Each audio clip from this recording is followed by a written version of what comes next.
As of the release of this video, there are 58 different vehicles that can now do a wheelie with the Arena Wars update for GTA Online. I've decided to film all of them for the viewing pleasure of those who are curious, and I'll also be including some tips, tricks, myth busting, and other various bits of info about the new wheelie system in GTA Online. If you'd instead like to skip to a specific car, I'll make the pinned comment on the video that a list of each car and the time that it appears in the video. All the cars in this video are fully upgraded if possible, save for the two that cannot be upgraded. I'll mention them when I get to them. To cover the basics, the wheelies can be done on all muscle cars, including the Lurcher, Slamvan, Picador, anything, but only the muscle class. To do the wheelie, you hold the handbrake while at a stop, rev the gas to raise the RPMs to near or hitting the rev limiter, then let go. You can still launch normally without a wheelie though, more on that later. The first tidbit myth thing is that using the hydraulics helps the wheelie. This is not the case. As you may know, raising the hydraulics on a lowrider will make it handle worse and drive slower. It's the same for wheelies. Whether it's all four up, the front up, or the back up, the wheelie is lessened from the default one the car can do when using hydraulics. I've recorded most of the wheelies from the side because trust me, you will find yourself always watching them like this. I'm not sure how I feel about this mechanic being in the game yet, but to be honest, it's pretty fun so far. Okay, a few more random tidbits. Again, only the muscle class can do wheelies. Even a car like the Sasquatch, which starts out as a muscle class rat chuck, cannot wheelie when it's converted to the off-road class once it's made ready for Arena Wars. As far as my testing goes, this new wheelie system doesn't affect motorcycle wheelies. I kinda wish it did though. I don't know too many people who like the mechanic that makes motorcycles faster when wheeling. The drag bike is faster when pushing forward, and it's the only bike that's like that, and it's really the only bike that my crew and I like to ever ride or race on. Doing wheels and bikes in the GTA 5 speedruns we do also really sucks. This next car is the new Clique, one of the cars that was held as drip feed when the update was released. If you're watching this video in the future, this won't matter, but I did manage to get help from a friend to get these cars in for early testing with the exact handling and everything they will have once we release normally for this video. You can see this Clique just hits the rear bumper and immediately falls back down. Most cars by default do this. However, I found a trick to help you extend your wheelies longer, which I'll be demonstrating with the next two cars, the BlackFin and the Deviant. Basically, right as the rear of the car is about to hit the ground, tap the handbrake kind of like doing a mid-drive speed boost, aka a double clutch. Just Google that if you don't know what it is within the GTA driving world. You can also throttle control to keep the car up longer, but I find using the handbrake to be much more consistent. You can see the first wheelie or two I fall down quickly, but by tapping the handbrake I keep them going much longer, and there's a sort of curb boost effect when doing this which speeds you up quite a bit. This doesn't work for all cars, so you just have to kind of try it out and see if you can fine tune it and get it working correctly.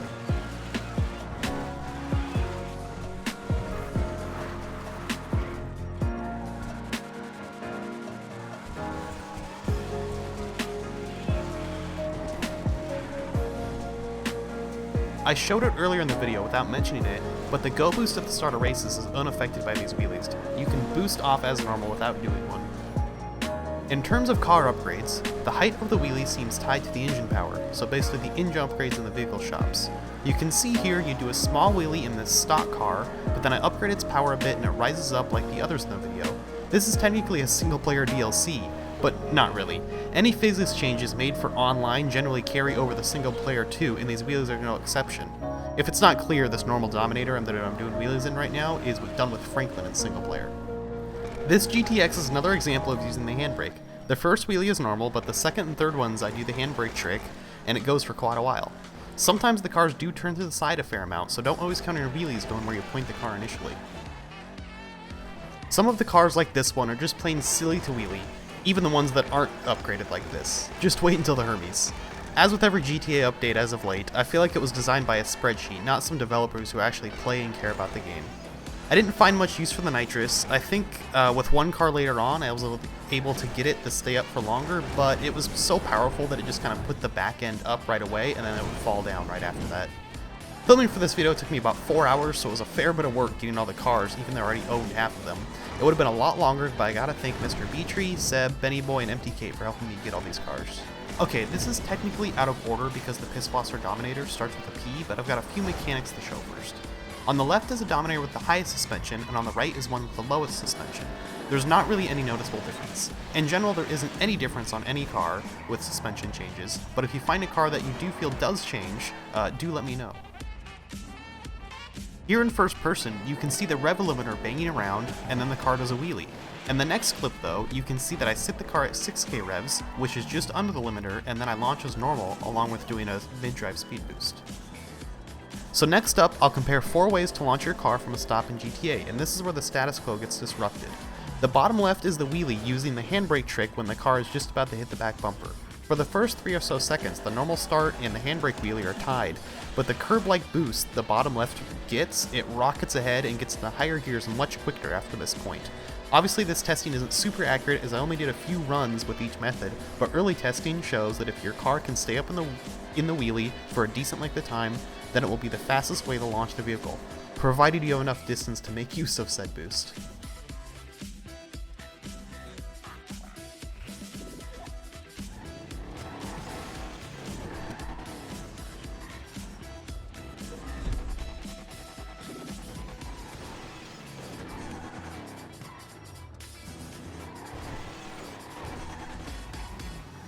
So with the Dukes coming up, we can discuss wheelie bars.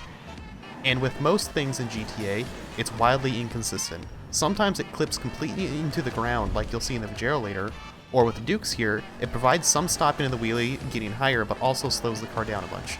Rather disappointing. Sorry for the stream quality footage, it's all I had of the wheelie bar.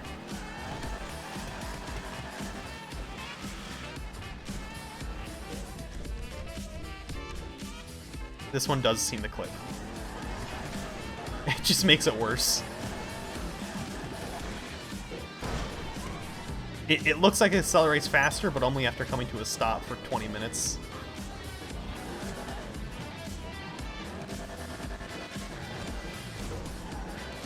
That's about all the special info, testing, and trivia about the wheelies I have. A few cars to notice later on would be the Weaponized Tampa. I really want to see someone shoot down a jet or helicopter while pulling off a wheelie within that thing while shooting a missile. On the Picador, I do a reverse attempt at a wheelie, since hey, it's a 4-wheel drive, maybe it does wheelies in reverse. Spoiler alert, it does not.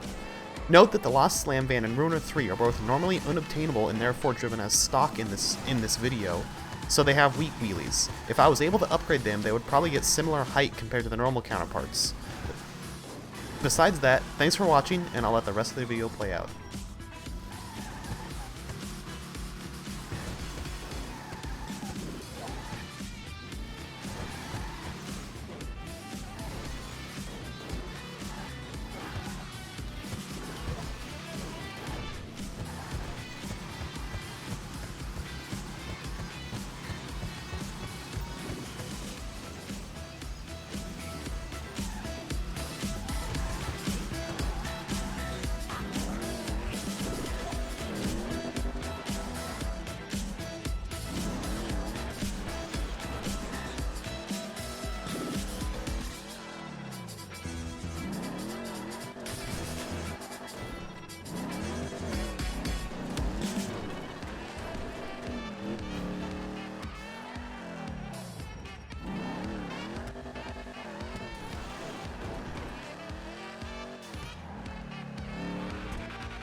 Rockstar, please. Rockstar.